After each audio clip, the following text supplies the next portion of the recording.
예, 안녕하십니까. 오후 세션을 시작하도록 하겠습니다. 오후 세션은 키노트로 시작을 할 텐데요.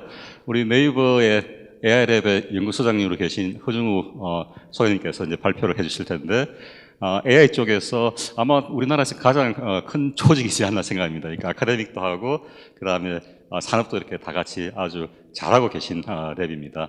그래서 아마 AI가 요즘 가장 재미있는 이야기가 많습니다. 좋은 말씀 많이 부탁을 드리겠습니다. 한영 박사님 부탁합니다.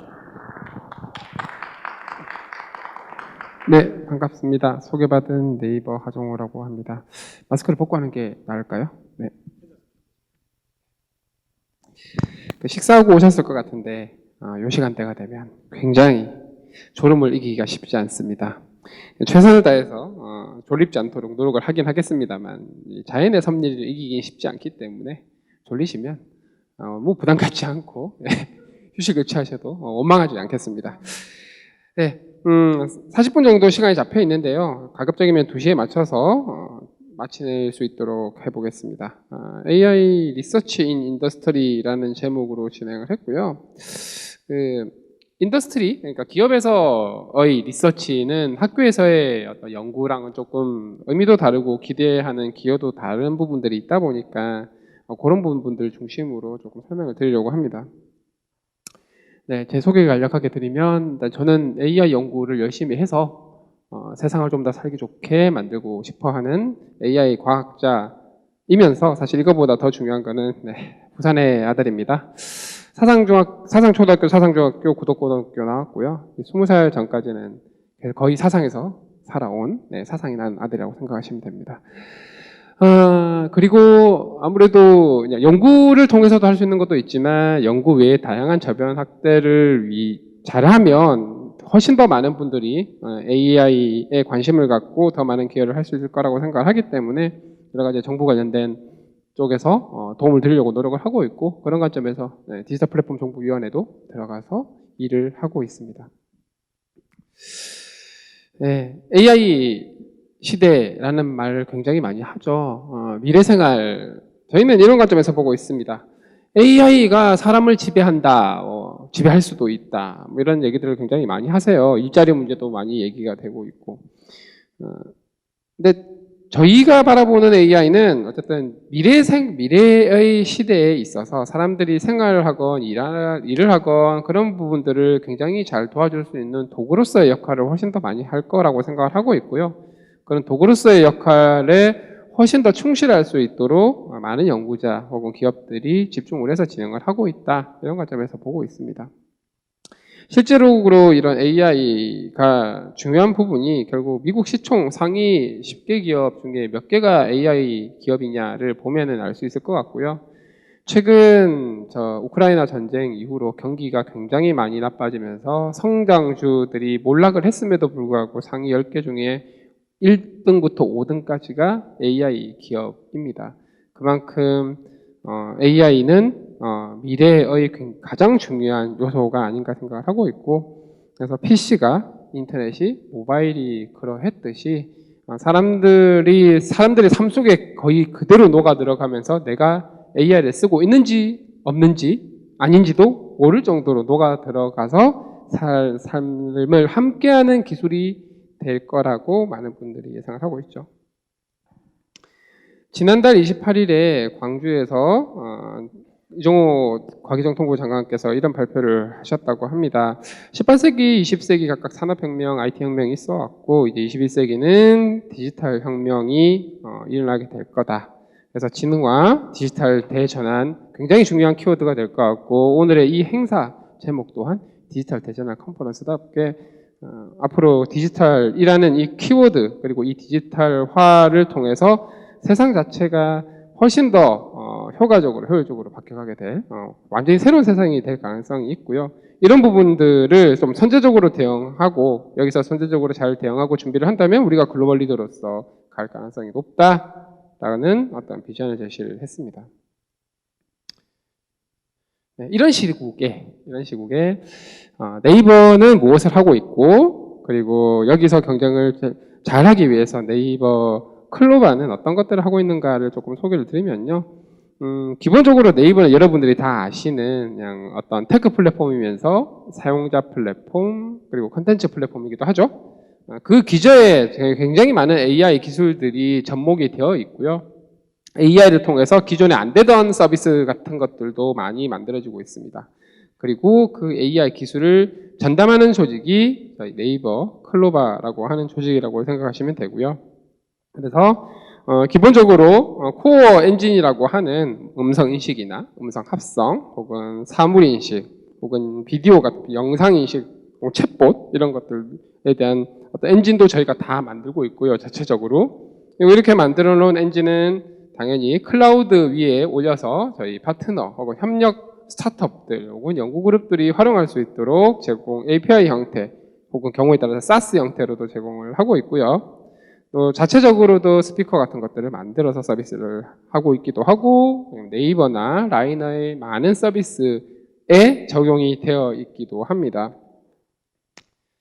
사실 네이버 서비스 중에 AI를 적용하지 않는 서비스는 없는 것 같아요, 지금은. 네, 그래서 여기 계신 분들이 저희 네이버가 됐든 심지어 카카오 다음이 됐든 사용하고 계신다면 이미 AI를 사용하고 계신다라고 보시면 될 것 같아요.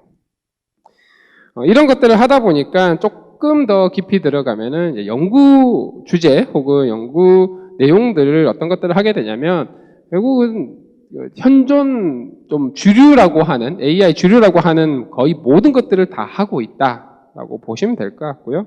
그 중에 조금 눈에 띄는 부분이 이런 것들은 그냥 전통적인 것들이라고 할 수 있는데 초고대 AI 하고 있고 그다음에 자동으로 학습하고 자동으로 성장하는 오토ML 이런 것도 하고 있고요. 그리고 저희도 이제 뒤에 조금 소개드리겠지만 헬스케어 쪽 보고 있고요. 그리고 이 부분이 요즘 굉장히 중요하게 보고 있는 건데 미래 AI와 함께 살아가는 시대가 된다라는 뜻은 이 사용자 휴먼과 그다음에 AI 컴퓨터가 함께 상호작용을 어떻게 잘하게 만들 거냐 하는 부분도 굉장히 중요하기 때문에 이쪽 연구 그룹도 열심히 빌드업을 해서 진행을 하고 있습니다. 몇 가지 저희가 만든 서비스 조금 보여드리겠습니다. 첫 번째는 페이스 사인이라고 해서 안면 인식을 통해 가지고 이게 출입을 관리하는 시스템인데요. 저희가 올 4월부터 공식적으로 본사 옆에 큰 새로운 사옥을 하나 지었습니다. 이름하여 1784고요. 거기에 적용되어 있는 서비스 좀 보여드리겠습니다. 네, 제가 이거를 스피커를 꺼놓은 것 같습니다. 잠시만요.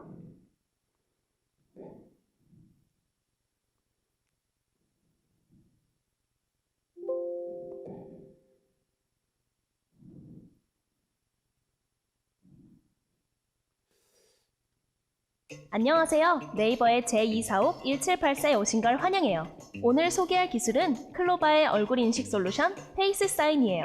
네이버 클로바에서 그동안 연구해온 얼굴 인식 기술을 스피드 게이트와 연결해 짜잔! 페이스 사인 스피드 게이트를 만들었어요. 페이스 사인 자랑을 해보면 사람 알아차리는 속도가 세계 탑급!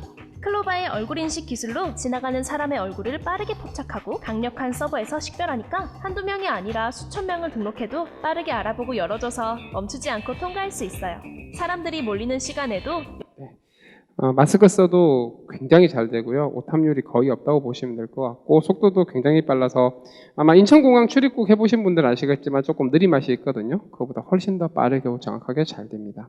두 번째는 클로바 노트 음성인식 기술을 활용을 했는데 여러분 여기 계신 분들 아마 미팅 많이 하실 거예요. 미팅을 하면 누군가는 열심히 회의록을 작성을 해야 됩니다. 회의 참석 제대로 하기 힘들죠. 저희 클로바 노트 앱을 활용을 하시면 그냥 켜놓으시면 녹음이 되고요. 그 녹음된 내용에서 어떤 참가자가 어떤 말을 했는지를 이렇게 텍스트로 쫙 뿌려주기도 하고 그리고 저희 초고대 AI 기술을 활용을 해서 그 회의 내용을 요약까지 다 해줍니다. AI를 통해서 회의의 생산성을 훨씬 높일 수 있고요. 좀 이렇게 굉장히 또 빠른 얼리 어댑터 대학생들은 이거를 수업 듣는데 활용을 합니다. 수업 들을 때 클로바 노트를 켜놓고 노트 필기 안 합니다. 그냥 열심히 수업을 듣고요. 끝나고 나서 노트 필기는 클로바 노트에서 텍스트를 다 정리해놨으니까 그것만 본인이 보고 요약을 하면 됩니다. AI가 공부하는데 그리고 회의하는데 생산성을 굉장히 높여주죠. 그 다음은 음성 합성 기술입니다. 음성 합성은 텍스트를 입력을 하면 그걸 음성 파일로 만들어주는 기술이죠. 요즘 유튜브 콘텐츠 같은 거 만들 때 자기 목소리 안 입히죠. 저처럼 목소리가 별로 안 좋은, 듣기 안 좋은 분들은 목소리 입히기가 부담스럽습니다. 이럴 때 저희 클로바 더빙 음성 합성에서 제공하는 여러 가지 목소리들로 입히면 청취하시는 분들이, 시청하시는 분들이 훨씬 더 좋을 거고요. 사실 이런 거는 스타트업들도, 국내 스타트업들도 굉장히 많이 진행을 하고 있어요. 훨씬 더 컨텐츠를 만들에 있어서 더 다양하고 강력한 도구를 제공한다는 관점인 것 같습니다. 한번 들어보겠습니다. 디지털 대전환 컨퍼런스 개최를 환영하고 여기에서 관객 여러분을 뵙게 되어 매우 반갑습니다. 기업, 사회, 지자체, 정부 모두가 성공적인 디지털 전환을 통해 디지털 부산이 글로벌 탑 도시로 우뚝 서고 대한민국이 G3로 진입할 수 있도록 모든 분들이 다 함께 달려보아요. 네, 이 준비하면서 그냥 바로 텍스트 입력해서 집어넣은 거라서 여기 컨퍼런스에 맞게끔 만들었는데 이렇게 시간도 별로 걸리지 않습니다. 이렇게 강력한 도구가 되어가는 거죠. 그리고 음성 인식 합성 보여드렸고요. 그 다음에 이미지 인식이랑 그다음 OCR, 그 이미지로부터 텍스트 정보를 추출하는 기술, 그리고 대화 모델까지 다 합하면 어떤 게 만들어지냐면 저기는 클로바 램프라고 하는 디바이스를 저희가 만들었는데 이 디바이스는 사람 대신에 정확하게는 엄마 아빠 대신에 책을 읽어주는 램프입니다. 저도 집에서 굉장히 유용하게 쓰고 있고요. 이런 느낌입니다. 헤이 클로바, 이 페이지 한국어로 읽어줘. 탑하고 번역을 시작할게요. 바다 깊숙한 곳에는 작은 인어가 살고 집에 있습니다. 애가 영어 책을 들고 와서 바다 세상을 보는 한국어로 번역해서 읽어달라. 있습니다. 뭐 다들 잘 하시겠지만 바쁜데 힘들지 않습니까? 다 해주고요. 탑하고 번역을 시작할게요. 애들 동화뿐만 아니라 그냥 당연히 번역 아니고도 읽어주고요. 일본어는 그날 오후 어른 책도 굉장히 정확하게 잘 읽어줍니다. 원서인데 읽고 싶다. 네, 특히 대학생분들 원서 읽어야 되는데 쓰시면 됩니다. 네. 가격이 조금 나가긴 하는데 할인할 때는 잘 타이밍을 잡으셔서 지르시면 될 것 같고요. 저희가 원래 디바이스 전용으로 하는 회사는 아니다 보니까 뭔가 이게 대량 생산하진 않지만 계속 만들고 있는지 아닌지는 모르겠습니다. 만들지 않는다는 설도 있고요. 어쨌든 세계 최초의 책을 읽어주는 램프다 보니까 CES에서 혁신상을 받기도 했고요. 그리고 요즘 또 디지털 휴먼이 굉장히 화두죠. 여러 가지 기존의 어떤 연예인들이 다 좋은데 이렇게 사고 치는 리스크가 있지 않습니까? 그런 것들에 대한 고민이 굉장히 많았는데 디지털 휴먼은 일단 그런 리스크는 없는 편이다. 그래서 굉장히 많은 기업들이 선호를 하는 것 같아요. 일단은 나중에는 어떻게 될지 모르겠지만 저희 같은 경우도 저희 네이버 쇼핑에서 라방이라고 인터넷에서 하는 홈쇼핑 같은 거죠. 그걸 하고 있는데 당연히 사람 호스트도 하지만 저희 디지털 휴먼 자체적으로 만든 디지털 휴먼으로 쇼 호스팅을 하니까 또 이런 소비자 고객분들이 굉장히 많이 좋아하시는 걸 확인을 할 수가 있습니다. 이런 디지털 휴먼에다가 굉장히 똑똑한 뇌의 역할을 할 수 있는 것을 결합을 한다면 또 다른 컨텐츠, 또 다른 메타버스 같은 데서 굉장히 새로운 형태의 서비스 같은 것들을 만들어 볼 수 있겠죠. 그리고 저희 헬스케어 말씀을 드렸는데 저희는 카카오랑은 조금 달라서 네이버 새 신사옥 안에 사내병원을 만들었습니다. 전문의 분들도 굉장히 많이 계시고요. 바라보는 관점이 기존의 의료 서비스와는 전혀 다른 형태의 의료 서비스를, 의료 서비스라는 게 결국 여러 가지 규제 이슈도 많고 복잡한 것들이 많은데 저희는 네이버 자체의 병원을 만들어서 AI, IT 중심으로 운영을 하는 완전히 새로운 형태의 의료 서비스를 실제 인큐베이팅 하면서 진행을 하고 있어요. 그걸 기본적으로 네이버의 직원분들이 혜택을 볼 수 있도록 하는 이런 형태로 하고 있습니다. 대부분의 네이버의 어떤 건강검진 하시는 결과들을 다 디지털라이즈 하고 의사 선생님들이 상담을 해주면서 거기에 나왔던 것들을 많이 데이터화하면서 건강 관련해서 여러 가지 추천을 드릴 수 있는 이런 형태로 하고 있고 의료 업무 자체를 디지털화하면서 최적화를 시키는 이런 것들도 할 수 있게 되죠. 이렇게 몇 가지 사례를 쭉 보여드렸는데 전반적으로 보시면은 초반에 말씀드렸던 대로 어떤 일이나 일하는 거나 생활하는 거를 굉장히 생산성을 높여주거나 편하게 만들어주는 도구 관점에서 저희는 AI를 바라보고 있고 접근하고 있다는 걸 확인하실 수 있을 것 같고요. 이제 AI 기업의 기술 서비스 구조를 조금 뜯어보면은 가장 아랫단에는 당연히 하드웨어 같은 것들이 있을 거예요. 뭐 GPU 이런 것들이 워낙 중요하니까. 뭐 네트워크도 마찬가지고 데이터 센터 같은 거 만들 겁니다. 그리고 가장 윗단에는 어떤 형태로든 그게 앱이 됐든 웹 어플리케이션이 됐든 스피커 같은 게 됐든 어떤 이런 사용자들이 활용할 수 있는 경우에 따라서는 B2B 형태가 될 수 있는 어플리케이션들을 쭉 만들 겁니다. 그리고 이 가운데에는 이제 하드웨어보다 좀 더 높은 이 소프트웨어 플랫폼 혹은 데이터 파이프라인 같은 이제 소프트웨어 플랫폼이 있을 거고요. 그 위에는 이제 AI 엔진들이 있을 텐데 회사마다 집중하는 부분이 조금씩 다를 것 같고요. 저희 회사는 여기서부터 여기까지를 모두 다 커버하는 회사라고 생각하시면 돼요. 그래서 저희 클로바 관점에서 보면은 거의 같은 아키텍처에서 이 코어 엔진을 조금 더 세분화를 시키면 조금 더 이제 롱텀이라고 선행이라고도 할 수 있고 조금 더 공통 기반 연구라고도 할 수 있는 것들이 있을 거고 응용 연구라고 할 수 있는 것들도 있을 겁니다. 그래서 이 응용 연구들은 모두 엔진화 될 거고 특히 최근에 초거대 AI, 초거대 언어 모델 같은 부분들도 저희가 자체적으로 많이 진행을 하고 있고요. 그래서 사실 리서치의 영역이라고 저희 IT 기업 혹은 네이버의 관점에서 보면 리서치의 영역이라면 아마 여기서부터 여기까지를 의미를 하게 될 것 같습니다. 그래서 여기서의 어떤 응용 서비스에서 굉장히 혁신적인 서비스를 만들어내거나 기존 서비스에서 굉장히 풀지 못했던 어려운 부분들을 해결을 하기 위해서 이런 것 여기서 개선을 해줘야 되는데 혹은 새로운 기술들이 나와야 되는데 그걸 하기 위해서 여기서 리서치를 열심히 한다 이런 관점에서 봐주시면 될 것 같아요. 그럼 왜 기업이 자체 연구 역량이 중요하냐? 사실 그냥 공개되어 있는 기술 그대로 적용해서 쓰는 것도 나쁜 방법은 아니고요. 필요하면 경우에 따라서는 굉장히 효율적인 방법이 될 수도 있긴 합니다만 저희가 고민하고 있는 부분은 바로 이런 겁니다. 그러니까 굉장히 다양한 서비스들을 하고 있는데 어떤 것들은 그냥 있는 기술로도 할 수 있지만 진짜 혁신적이고 진짜 새로운 비즈니스 기회를 만들 수 있는 문제들은 사실은 현재 시점에서 해결책이 없는 문제들입니다. 하지만 기업이다 보니까 새로운 비즈니스 기회를 만들기 위해서 해결책을 모색을 해야 되고요. 그 해결책을 찾아나가는 이 과정 자체를 저희는 연구로 정의를 합니다. 학교랑은 다르죠. 학교랑은 연구를 정의하는 어떤 바라보는 관점부터 다르다고 보시면 될 것 같고요. 그래서 성공적으로 연구가 진행되면 연구란 게 원래 성공 확률이 그렇게 높지는 않지 않습니까? 하지만 어쨌든 여러 가지 시도를 통해서 성공을 하면 이게 실제적으로 굉장히 유용한 솔루션이 될 겁니다. 그리고 이 솔루션은 기업의 글로벌 경쟁력 그리고 새로운 비즈니스 기회로 이어질 수 있는 거고요.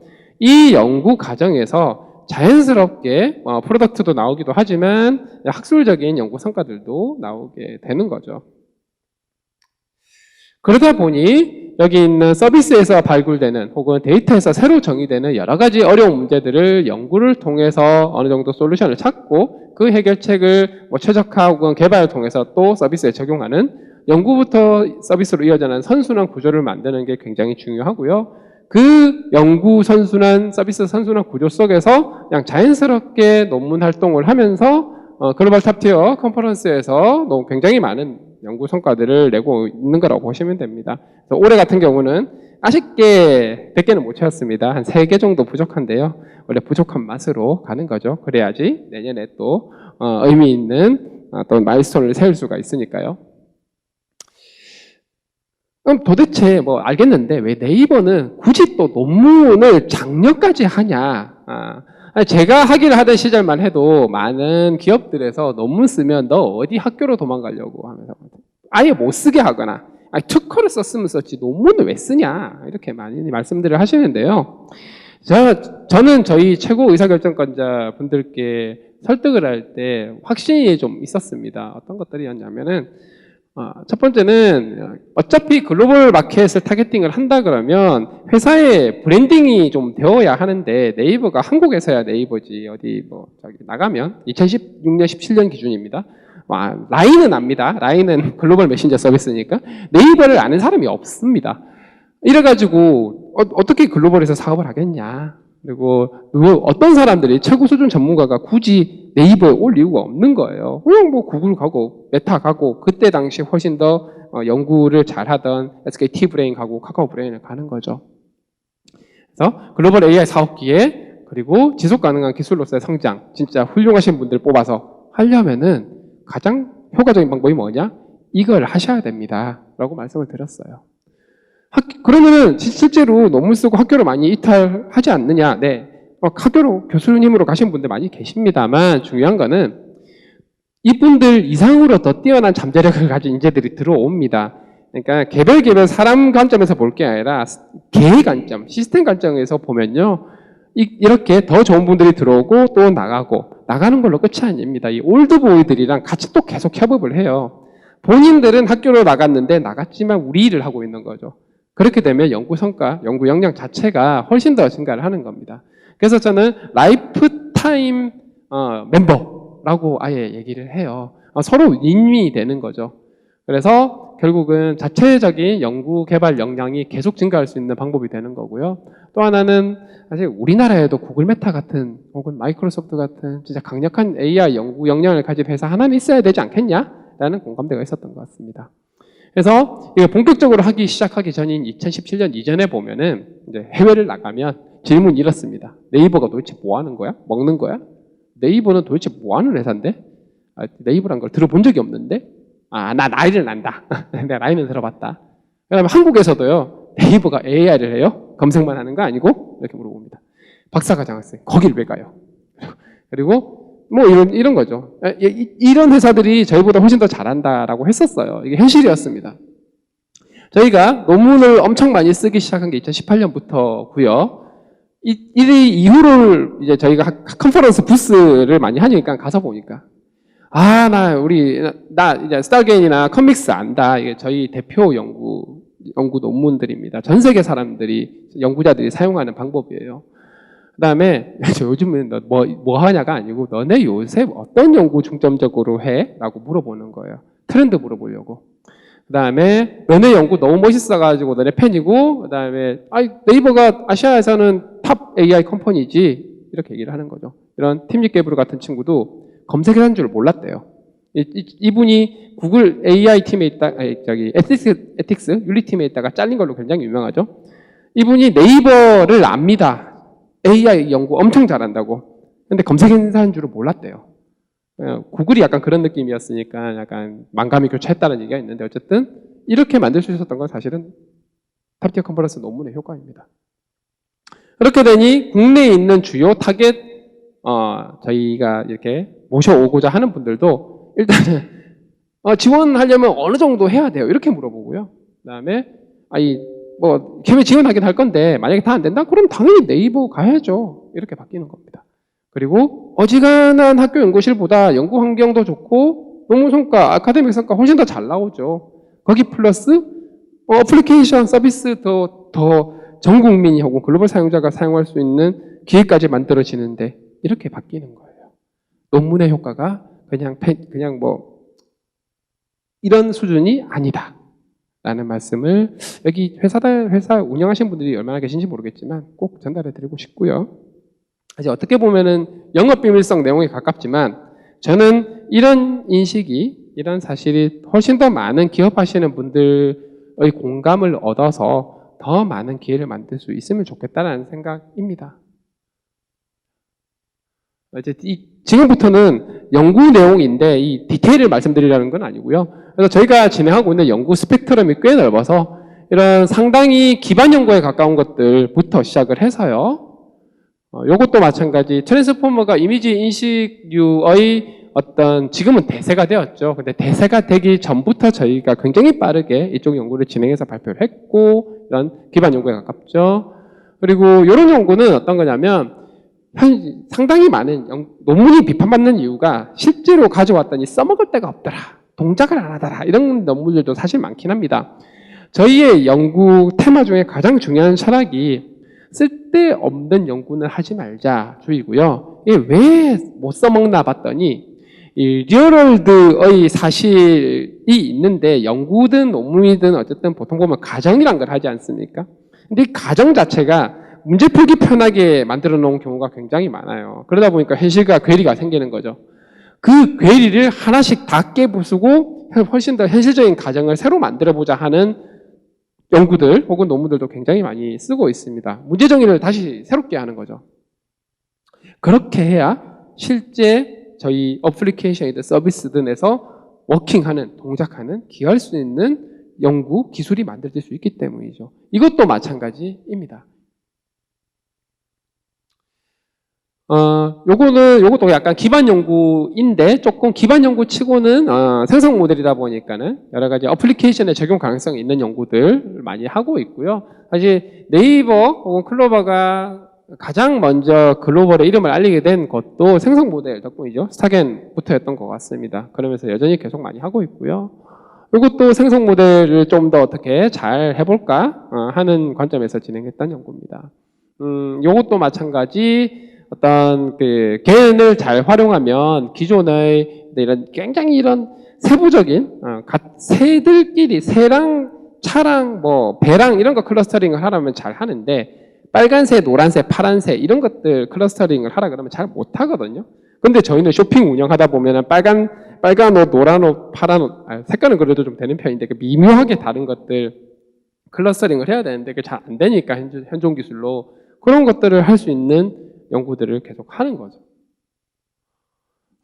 네. 이것도 마찬가지. 이거는 좀 특이한 건데 연구가 어플리케이션에 굉장히 많이 적용되는 사례를 지금부터 공유를 드리려고 해요. 이 커믹스라고 하는 연구가 지금 사이테이션이 2000이 넘어가는데 데이터가 부족할 때 데이터를 많이 확보하기 위한 방법으로 가장 널리 쓰이는 방법 중에 하나가 이 커믹스입니다. 믹서과 더불어서요. 이런 연구들 같은 경우는 페이퍼로 내긴 했지만 사실 저희 서비스 이미지 인식 모델에는 당연히 적용을 하고 있고 수많은 캐글에 도전하시는 분들도 이 방법을 쓰고 있고 전 세계의 페이스북이든 구글이든 다 이 방법을 쓰고 있죠. 논문에서만 인용된 게 2000번이 넘어가니까요. 네. 그리고 또 연구 결과가 실제 어플리케이션에 많이 활용되는 게 제가 옵티마이저를 하나 새로 만들었습니다. 뉴럴넷 학습을 실제로 해보신 분들은 아담이라는 옵티마이저 혹은 아담 W를 많이 쓰는데 걔가 갖고 있는 한계점을 수정을 하고 논문을 썼을 뿐만 아니라 저희 내부적으로 모델 학습시킬 때 이 새로 저희가 만든 것들을 실제 적용을 해서 AI를 만들어서 서비스에 넣고 있죠. 또 다른 거는 저희는 어쨌든 서비스를 하니까 모델이 얼마만큼 정확하게 인식하느냐도 중요하지만 얼마만큼 빠르게 인식하고 모델을 작게 만드느냐도 운영 비용 관점에서 굉장히 중요한데 구글에서 저때 당시에 공개했던 Efficientnet 버전 1이 있습니다. 이게 이미지넷에 대해서는 좀 나쁘지 않은데 실제 데이터에 파인 튜닝을 해보고 적용을 해보면은 생각보다 다른 모바일넷이라고 하는 좀 더 오래된 모델보다 잘 안 되는 경우들이 굉장히 많았어요. 그래서 그걸 보고 저희는 이 부분을 완전히 계산한 모델을 만들어서 대외적으로도 공개를 했지만 클로바 내부에 있는 대부분의 이미지 인식 모델을 사실을 저희가 만든 모델로 다 갈아 끼워서 적용을 하고 있어요. 네이버 글레이스 예약에 있는 쇼핑에 있는 모델도 마찬가지고요. 실제 서비스의 성능 개선에 활용이 되고 있는 거죠. 이제 반대입니다. 연구를 엄청 잘했더니 어플리케이션 이렇게 기여를 했다의 반대 케이스.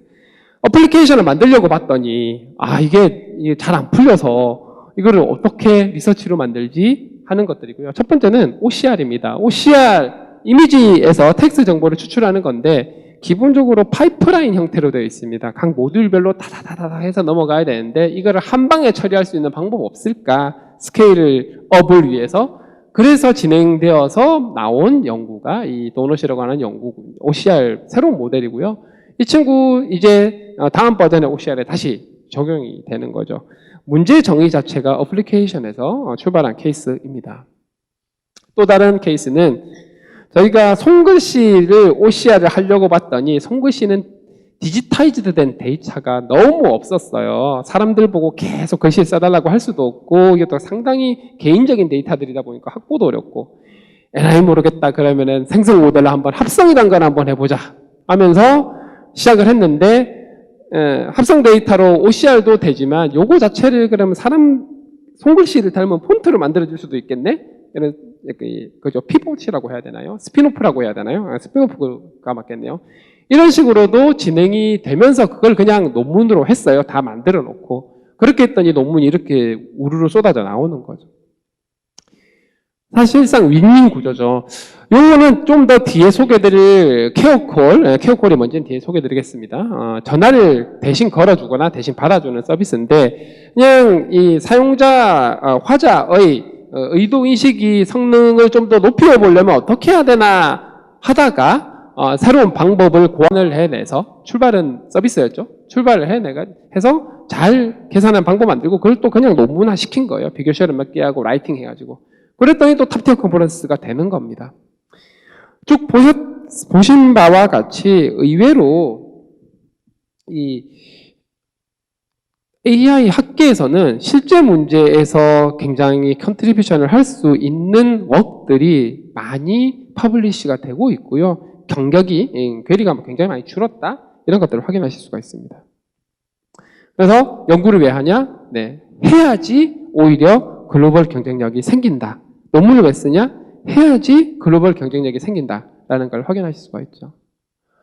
이제 적어도 AI에서는 논문 따로 연구 따로 어플리케이션 따로 하는 시대는 지났다라고 보시면 될 것 같고, 초고대 AI 쪽을 조금 보겠습니다. 저희가 초고대 AI를 열심히 하는 이유는 바로 이런 어떤 관찰이었는데요.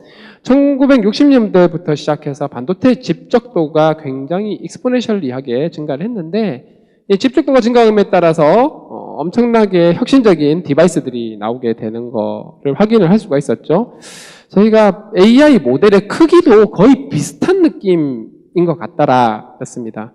모델의 크기가 익스포넨셜리하게 2018년부터 증가를 하는데, 얘가 증가함에 따라서 기존에 안 되던 것들이 막 되기 시작하는 거예요. 그러면은 우리가 어떤 새로운 기회를, AI의 새로운 기회를 만들기 위해서는 크기가 정말 중요하고 우리도 여기에 투자를 해야 되겠다 생각을 했고요. 실제적으로 저희도 서비스를 만들 때 보면 이거 다 서비스를 위해서 개별 데이터 구축하고 개별 모델 만들어서 운영을 해야 되는데 얘의 모델이 얘에 적용하면 당연히 안 돌아갑니다. 그러다 보니까 적용 비용도 많이 들고 운영 비용도 많이 드는 문제점이 있었는데 저희는 이걸 초고대 AI를 통해서 비슷한 종류의 문제들은 데이터를 한꺼번에 다 태워서 학습하고 바로 굉장히 적은 비용의 적응 비용으로도 이렇게 어댑테이션을 해볼 수 있다는 걸 확인할 수가 있었죠. 그래서 저희가 GPT-3가 처음 나왔을 때 몇 번 써보고 이 GPT-3류의 초고대를 가진 기업과 가지지 않은 기업으로 나뉘겠다라고 굉장히 빠르게 판단을 하고 또 두 번째는 만약에 그렇다고 한다면 과연 오픈AI 마이크로소프트가 한국어를 정말 잘 지원해 줄까를 보니까 그렇지 않을 거라고 생각을 했어요. 이 좋은 기능을 한국어 사용자들은 사용을 할 수 없을 뿐만 아니라 비싼 돈 주고 쓰게 될 게 뻔하기 때문에 그리고 최근에 구글 클라우드 학교에 이메일 이렇게 공짜로 줬다가 갑자기 확 쿼터 줄이고 돈 올리고 하는 것들도 비일비재하지 않습니까? 그런 것들을 보면 결국은 국내 기업에서 이런 초고대 생태계를 만드는 것들을 진행해야 되겠다고 생각을 했고 실제 데이터 관점에서도 보면은 GPT-3가 학습한 데이터의 93%가 영어고요. 한국어가 0.016%입니다. 이해도 못하고 글도 못 쓴다고 봐야 되거든요. 이런 것 때문에 저희는 한국어만 97% 이상 되는 데이터를 만들어서 하이퍼클로바를 만들게 됩니다. 그래서 이건 넘어가도 될 것 같고요. 뒤에서 다시 설명드릴 거니까. 이걸 위해서 저희가 어떤 자체적인 슈퍼컴퓨팅 인프라를 구축을 했고 그리고 대한민국의 집단지성이라고 할 수 있는 네이버 데이터, 법적 문제가 없는 것들을 다 끌어모아서 학습을 시키게 됩니다. 그렇게 해서 만들어진 하이퍼클로바로 이 네이버 쇼핑에 있는 많은 셀러분들과 고객분들이 사용하는 여러 가지 서비스에 이미 많이 적용이 되어 있어요. 어떤 상품 판매 이벤트를 만드는 제목을 만들어준다거나 혹은 선물을 보낼 때 메시지 문구를 작성을 해준다거나 등등등등 혹은 리뷰를 요약해가지고 준다거나 생산성을 높여주고 있고요. 이런 공룡과 대화하는 것들도 하이퍼클로바를 만들어서 이제 공룡 AR, 이런 AR 만들어서 재미있게 아이들이 놀 수 있도록 하고 있고요. 케어콜 다시 돌아왔습니다. 이 케어콜은 혼자 사시는 독거노인 어르신들의 말벗이 되어드리는 AI 전화를 걸어들어요. AI인데 이게 소위 말하는 치챗, 오픈 도메인 다이로그도 아니고 그렇다고 예약 전화, 예약 같은 걸 예약 주문하는 태스크 오리엔티드 다이로그도 아니고 그 중간 어디쯤에 있는 거라서 문제 정의 자체가 아예 안 돼 있었어요, 학계에. 그런데 저희가 자체적으로 라지 랭귀지 모델, 저희 하이퍼클로바를 사용해서 이런 걸 만들었습니다. 저는 독거노인이거든요. 그럼 애들도 다 해외에 가 있고.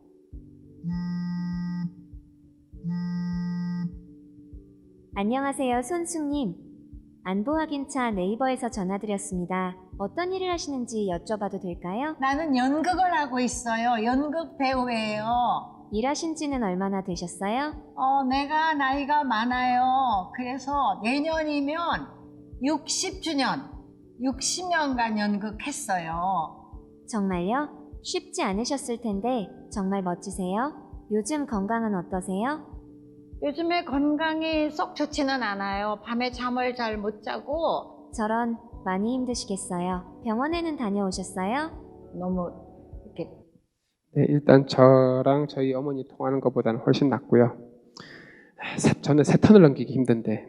그리고 사회복지사 분들이 매번 찾아뵐 수가 없으니까 AI가 이분들을 도와드리는 역할을 할 수 있고 전국 수십 개 지자체에서 수천 명 이상의 어르신들이 활용을 하시고 만족도가 굉장히 높은 상황입니다.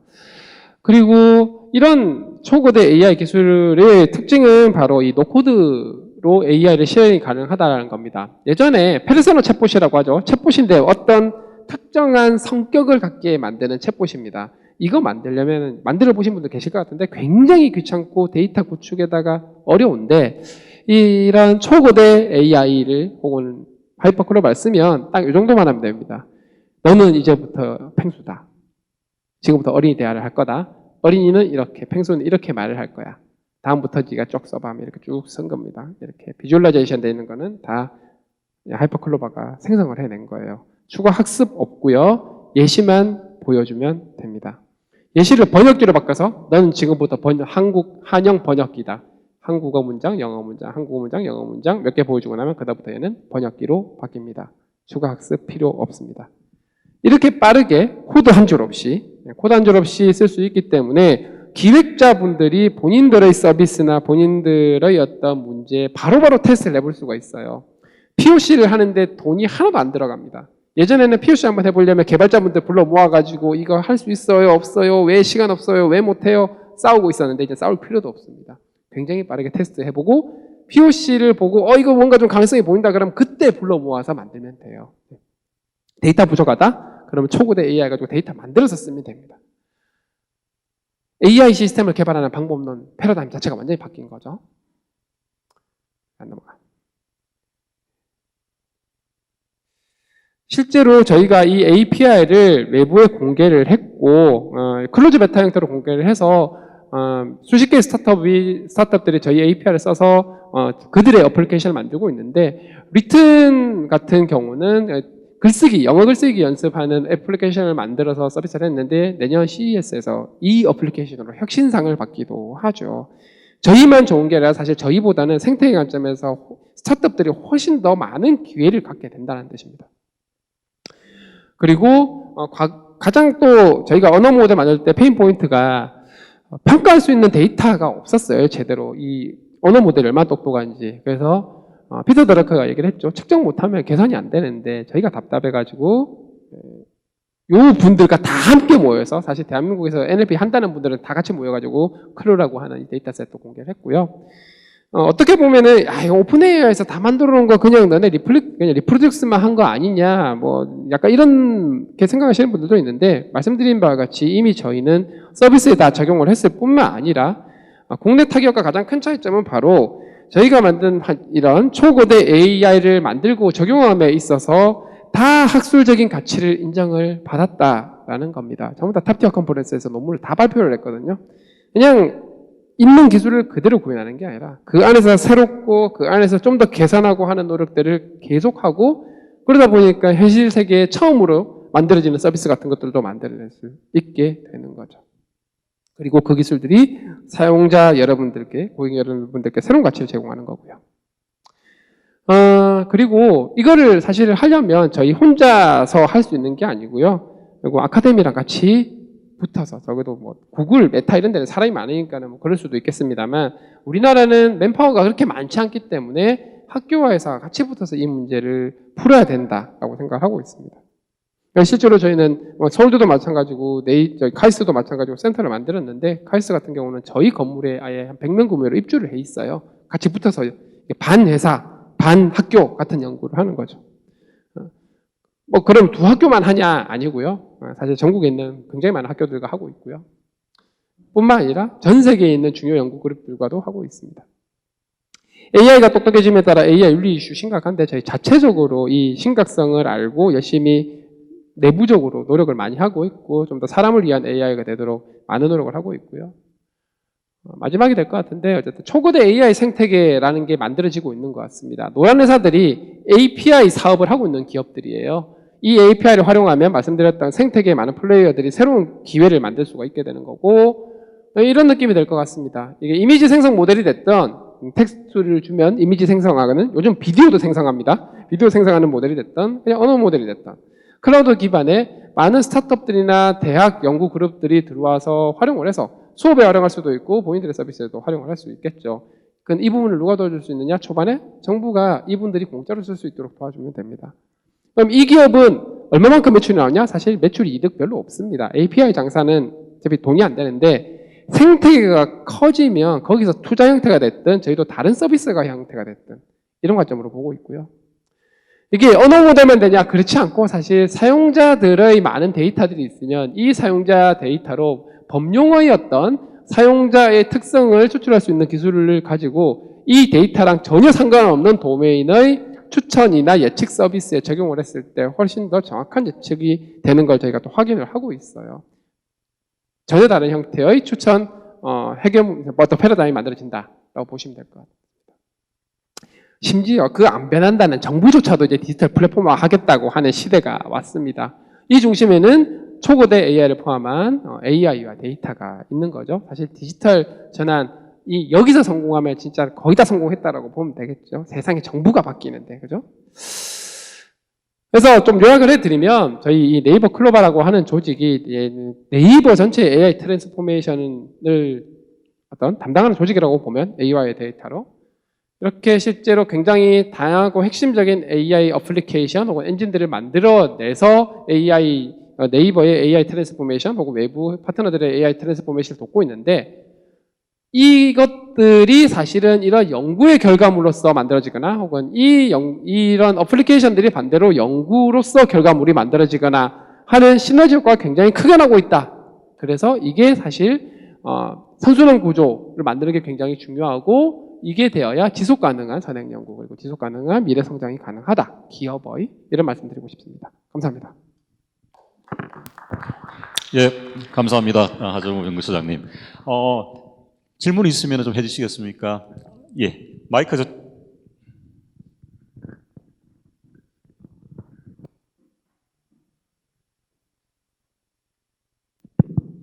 네, 좋은 말씀 잘 들었습니다. 진짜 대한민국 AI 미래를 계속 열어가시는 모습이 참 대단하다 싶은데요. 업계를 보면 네이버 AI 랩이 있다면 카카오에는 카카오 브레인이라는 회사가 있잖아요. 두 회사가 아마 지향하는 방향, 뭐 전략 이런 것들이 좀 다를 것 같은데 그걸 좀 간단하게 설명해 주시면 좋을 것 같습니다. 네, 굉장히 시의적절한 질문 같습니다. 제가 지난주에 카카오 김일도 대표님을 만나서 같이 저녁을 먹는데 그 말씀을 하시더라고요. AI라는 걸 통해서 지향하는 바는 말씀하신 대로 전략이 좀 다르고요. 저희는 이 AI 기술을 통해서 네이버 전체 서비스 혹은 사업 기회를 새로 만들고 강화하고 그리고 B2B 사업을 통해서 저희 파트너 기업들의 트랜스포메이션을 돕고 클라우드 기반, 저희는 클라우드를 가지고 있으니까요. 그런 쪽을 좀 많이 바라보고 있고요. 글로벌까지 고려를 해서 카카오 브레인은 B2C 정말 AI 기술을 이용해서 진짜 멋진 카카오톡 같은 어떤 어플리케이션을 제대로 만들어 보자라는 게 회사의 어떤 미션이라고 합니다. 같은 AI, 사실 뭐 테크로 들어가면 좀 다를 수 있지만 AI를 활용해서 바라보는 관점, 지향하는 관점이 다르고 그러다 보니까 중점적으로 보고 있는 뭐 토픽이나 이런 것들도 당연히 조금씩 차이가 있겠죠. 근데 어쨌든 어느 방향이든 완전히 새로운 기회를 만드는 데 있어서 AI가 굉장히 중요한 역할을 한다. 뭐 이런 관점으로 설명드릴 수 있겠습니다. 예, 다음 질문 있습니까?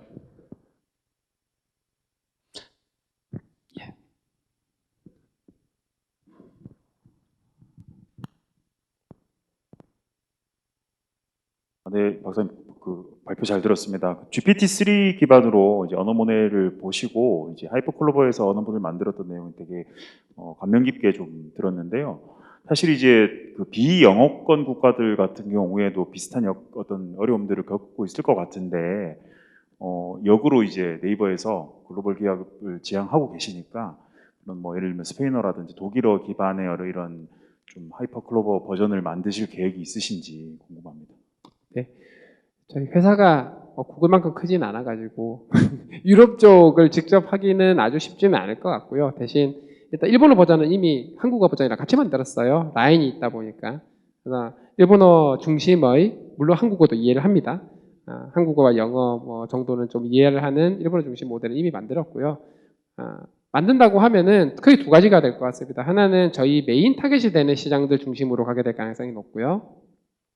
그리고 연구 관점에서 풀어야 되는데 이거는 멀티링구얼을 하게 되면 한쪽 언어가 조금 부족하더라도 사실 이게 좀 선진국이라는 표현이 맞는지 모르겠는데 개도국 쪽은 데이터가 많이 부족하니까 학습시킬 데이터도 좀 부족하다고 봐야 되거든요. 그런 부분들을 해결하기 위해서 멀티링구얼 쪽도 보고 있고 그런 관점에서는 단 넥스트는 뭐 아무래도 뭐 동남아 이런 쪽이 될 가능성이 좀 더 높기도 할 거고요. 영어도 당연히 되도록 지금 하고 있는 상황으로 보시면 되겠습니다. 감사합니다. 받겠습니다. 여보십니까? 거기 하정우 박사님께서 AI 미래 포럼의 의장님이시지 않습니까? 그죠? 네네. 예, 그래서 의장님께 좀 질문을 드리고 싶은데요. 저희가 이제 그 제조 현장을 이렇게 보다 보면은 사실은 스테이트 오브 아트의 AI 모델을 만드는 건 아니고요. 근데 현장의 문제를 풀기 위한 그런 게 굉장히 많더라고요. 근데 그분들이 도움을 받을 수 있는 그런 탐구가 많이 없는 것 같아요. 네. 그런 걸 어떻게 좀 해결해야 될까요? 예. 이 부분은 미래 포럼 내에서도 얘기를 많이 하고 있고 제가 산자부나 중기부의 자문을 들어가면 계속 비슷한 수요가 굉장히 많다라고 말씀을 하세요. 결국 그래서 이 과기부도 IITP 쪽도 마찬가지인 것 같아서 이 수요에 대해서 모르는 사람은 아무도 없는 것 같고 그럼 어떻게 이 부분을 풀 거냐 이런 얘기들 하고 있는데 그래서 보고 있는 한 가지가 제가 알기로는 카이스트에 이렇게 지방 중견 기업들과 매칭을 하는 연구센터가 있는 걸로 알고 있습니다. 그런 형태의 프로그램들이 훨씬 더 많이 늘어야 된다고 생각을 하고 그때 결국은 이 소유자분들은 특히 중소 중견기업 소유자분들은 문제 정의를 할 때부터 본인들이 어떤 부분이 문제인지는 아는데 그게 AI의 용어로 제정이 되는 게 필요한데 그 부분이 굉장히 어렵거든요. 반대로 AI 전문가분들은 도메인 날리지가 없으니까 이 두 분이 같이 대화를 많이 해서 현실의 문제를 AI의 문제로 새로 정리하고 그것만 정의가 되면 어지간하면 바로 이게 솔루션이 있다 없다 바로 나올 수 있으니까 이런 기회들을 많이 만들어야 된다고 생각을 하고요. 이 부분은 정부나 지자체가 충분히 서포팅을 해야 되는 부분이라고 생각을 하고 뭐 꼭 그게 어떤 과제비 이런 형태가 아니더라도 뭐 세제 혜택이 될 수도 있고 뭐 취업 관련된 지원이 될 수도 있고 혹은 직원 교육이 될 수도 있고 여러 가지 방법이 많지 않습니까? 그런 것들을 좀 많이 지원을 해줘야 된다고 생각을 하고 그런 같이 만나서 얘기를 많이 할 수 있는 기회 및 모티베이션을 좀 줘야 되지 않나. 사실 연구하시는 교수님들 입장에서는 학생들은 졸업을 해야 되니까 논문이 필요하고 교수님들도 과제 평가를 받으려면 논문이 필요한데 평가 방법을 바꾸면 되거든요. 졸업을 위한 여러 가지 방법도 좀 더 다양화를 시키면 또 해결될 수 있는 문제라고 봅니다. 그래서 기존에 있는 틀을 좀 바꿔서라도 진짜 필요하고 사회에 기여할 수 있는 방향으로 되도록 시스템 세팅을 좀 하는 게 필요하지 않나 이런 생각을 하게 됩니다. 예, 감사합니다. 예, 오늘 발표해서 감사하고요. 예, 박수 좀 부탁드리겠습니다. 감사합니다. 예. 감사합니다. 네, 다음 세션은 바로 시작이 될 거고요.